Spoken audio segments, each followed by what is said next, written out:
So, long story short with this, is I hooked up the ancient PC in my Barcade to a GPU that up until this point had previously just been running all the emulators and arcade titles on it from its integrated graphics on the motherboard.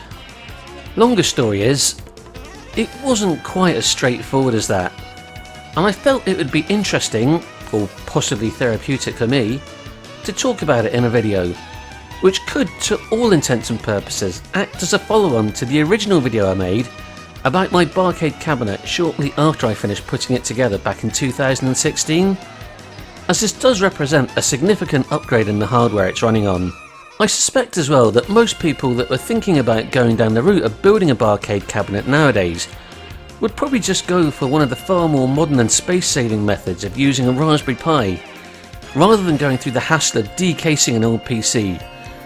So I thought this could be informative for anyone thinking about going down the old PC route, and some of the pitfalls you're likely to encounter when you're using old hardware and software.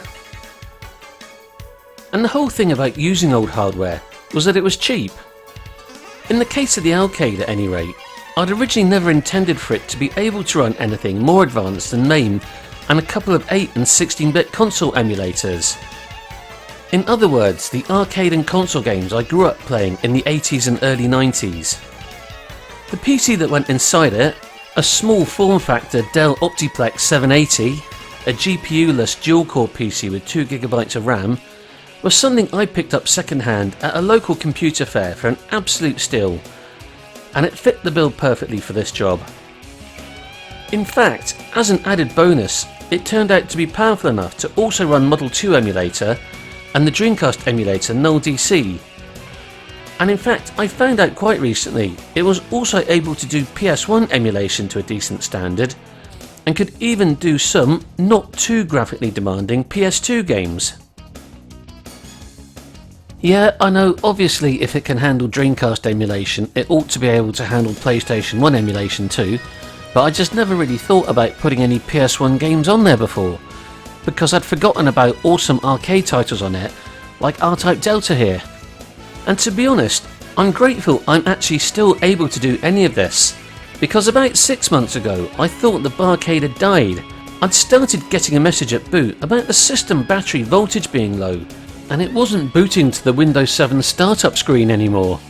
When I changed the CMOS battery on the motherboard, which was incredibly fiddly to do because of where it was positioned, and the fucking ridiculous convoluted way Dell had designed the release mechanism to try and remove it, it booted to an error screen afterwards, saying something like inaccessible boot device. Now, I'd previously configured the Barcade via the PC's BIOS screen to power up when I plugged it in at the wall outlet, because when I first decased it to fit in the bartop, it was no longer physically attached to the power on button, which was integrated into the PC case and was not removable. After my failed attempts to get past the inaccessible boot device error screen, by having a bit of a play around in the BIOS screen after I'd powered it up this first time after changing the battery, the next time I tried turning it off and on again, it wouldn't turn back on. Fuck, I thought. I must have accidentally changed the power on options in the BIOS without realising it.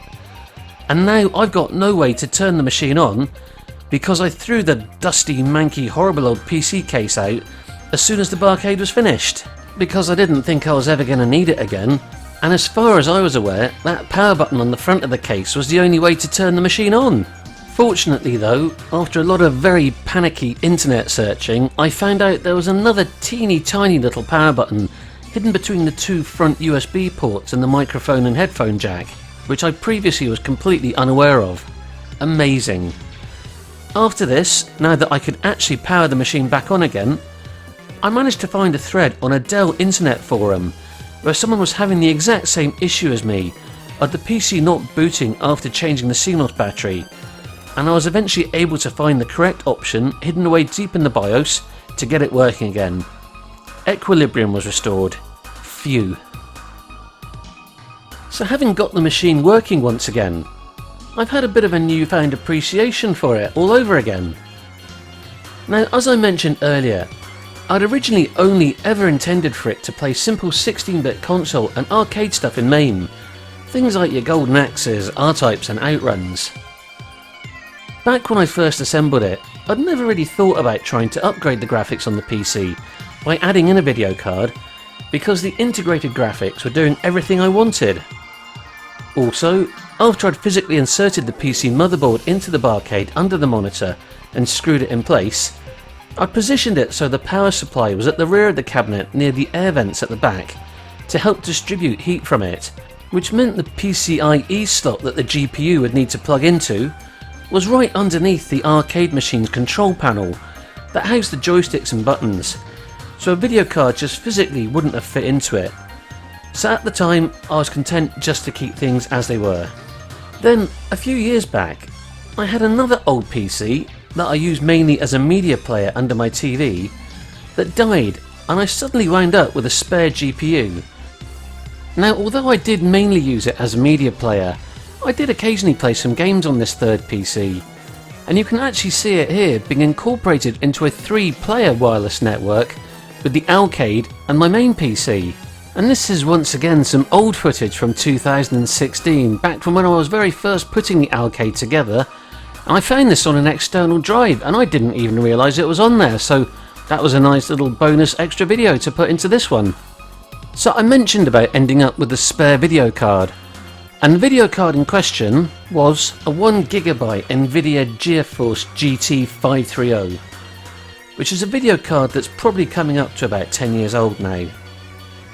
Even without the issue of the underside of the control panel being in the way of the PCIe slot, I still wouldn't have been able to insert this GPU into the Barcade, because this Dell PC specifically required a small form factor graphics card, and being one designed for a normal sized computer, the GT 530's got this sticky outy bit here, which means it wouldn't have fit on the motherboard, unless I wanted to take a hacksaw to it, that is, and I did not.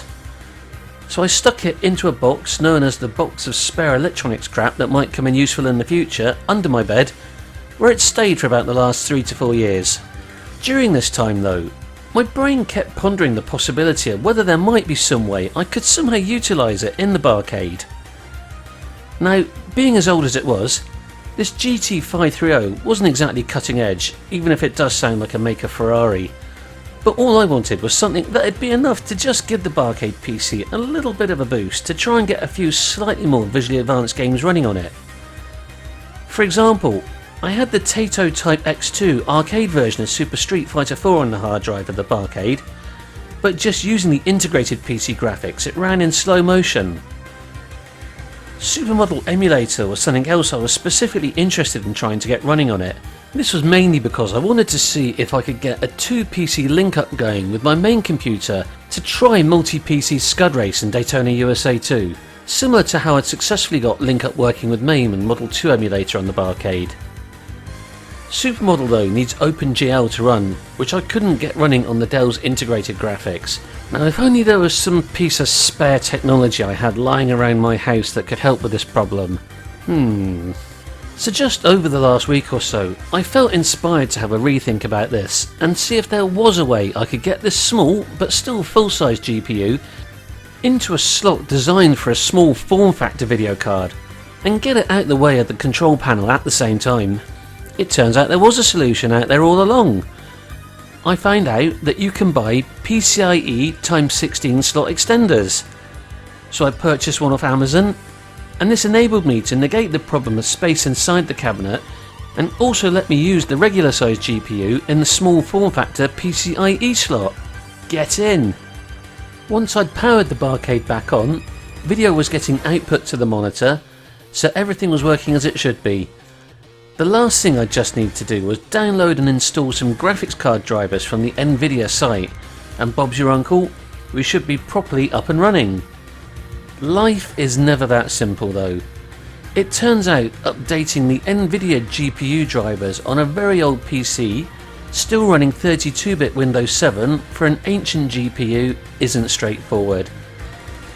All the current Nvidia drivers that were so compatible with it kept taking me to a black screen after installation, leading to a lot of head scratching and multiple reboots in safe mode and uninstalling them, combined with a very good amount of swearing as well.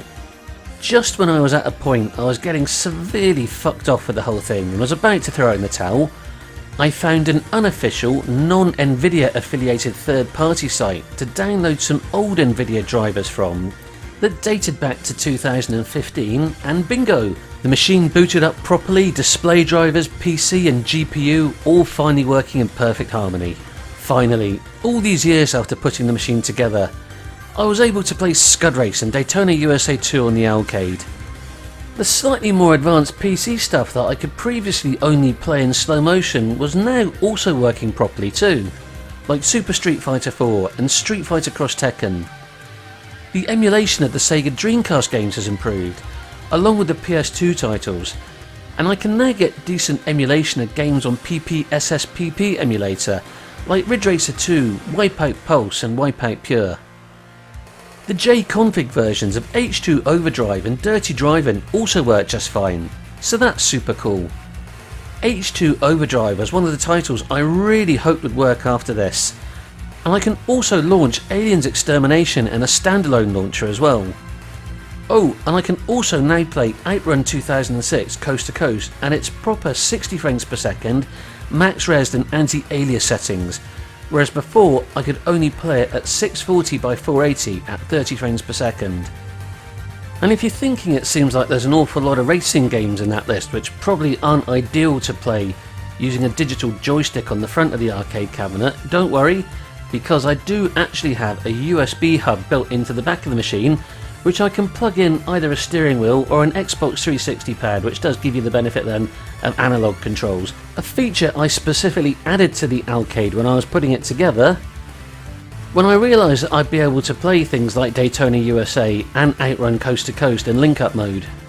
And in fact, this is what you can see me doing in this old video here, where again I've got a 3-player network set up using the old PC that died, and my regular PC, which have both been set up with steering wheels that were both being operated by 2 of my mates, whereas I'm operating the Al-Cade using an Xbox 360 controller which has got a wireless receiver plugged into one of the USB ports on the back of it. I've also now been able to get a proper 2PC supermodel network up and running too, which is a sight I thought I'd never see on the Al-Cade. Unfortunately though, I get quite considerable slowdown on both machines when it's running, even though both machines can play the games in full speed, which I've subsequently found out is a limitation of the network working in a way it wasn't really ever intended to. In my case over a wireless LAN, as opposed to a very low latency fibre optic link like the real hardware used. The games basically had to wait to hear information from one another, which takes longer this way, which in turn can cause some slowdown. Ah well, never mind. It's still cool to see it working at all like this in the first place. So most of what I wanted to get working is up and running now. Technoparrot though is stubbornly refusing to play ball, unfortunately. The issue with Technoparrot, and I'm really just mentioning this just to highlight some of the pitfalls about using ancient PC tech in your arcade cabinets, if that was ever a route any of yous were thinking of, is that it wants me to update my copy of Microsoft.NET Framework. When downloaded, .NET Framework refuses to install properly, which is down to some issue to do with invalid security certificates or something. This in turn is apparently down to the fact I turned the Windows automatic updates off in the machine about 6 years ago, because fuck it, I thought I'd never need them. Now I know they're important, but Windows updates generally do my head in on my main PC, when all I'd want to do was just turn it on to do something quickly, but nope, Windows needs to install updates, and all of a sudden it's out of action for about 15 minutes as they slowly install, and the PC boots off and on again multiple times. The original plan for the Barcade, as I keep mentioning, was just to run MAME and some old SNES and Mega Drive games, but as the Barcade is online when it's turned on, to be able to utilise the aforementioned link-up options in MAME and Model 2 emulator, I didn't want that Windows update shit, putting it out of commission for ages whenever I turned it on. Anyway, apparently one of the subsequent updates back then included some security thing that changed the way Windows deals with these certificates. Turning automatic updates back on now just got me an error message saying Windows can't update. Helpful. So next up, rather than relying on automatic updates, I manually downloaded the correct version of the update I needed for a Windows 7 32-bit machine, But when I try to install it, it says this update is not relevant for my machine. FFS. I've tried several fixes for all these issues, deleting and altering registry files to try and get the updates to work, messing around with other things to try and bypass the security certificate issue, but no dice. I just keep going round and round in circles, and eventually I start to lose the will to live. So I've just accepted the fact I'm never going to be able to run Technoparrot on the Al-Cade. Someone has suggested I just update the machine to Windows 10, which is definitely a valid suggestion, but it just feels a little bit too overkill to me. A bit like trying to crack a nut with a sledgehammer. My fear with that would be by updating, I suddenly break a load of previously working games. Not being able to run Technoparrot isn't the end of the world though. It just would have been nice to have been able to run some of the Sega Lindeberg stuff on it, like Afterburner Climax or Sega Race TV.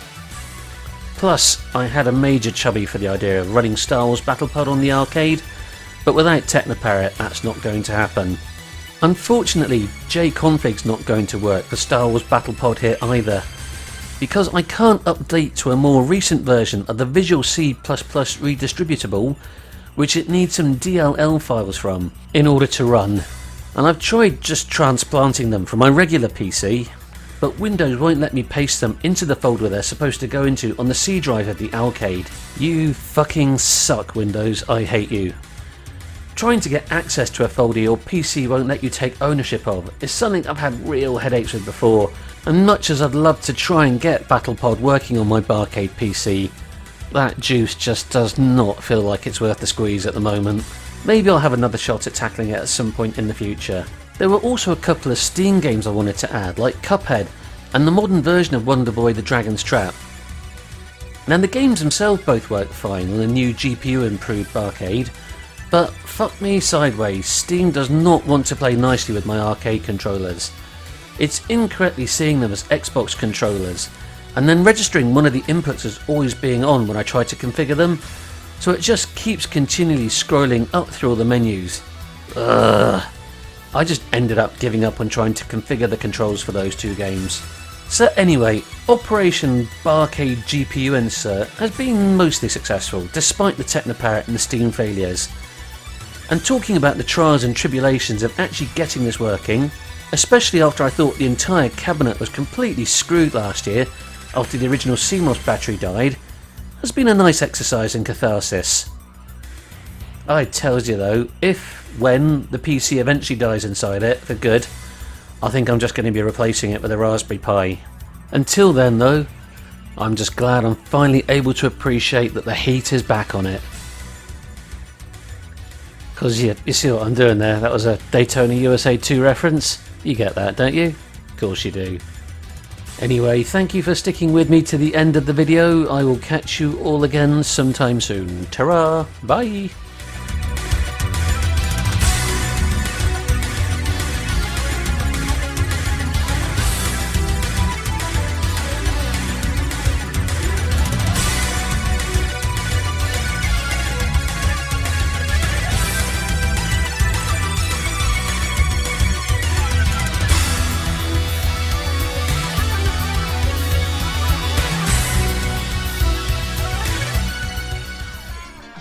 Hello there, auto buddies. It's your old pal Wheeljack here. If you enjoyed this video, don't forget to be an Optimus Prime and not a Negatron by making sure you hit the like button and also subscribing. We'll hopefully see you again real soon for another exciting adventure with Mr. Thunderwing.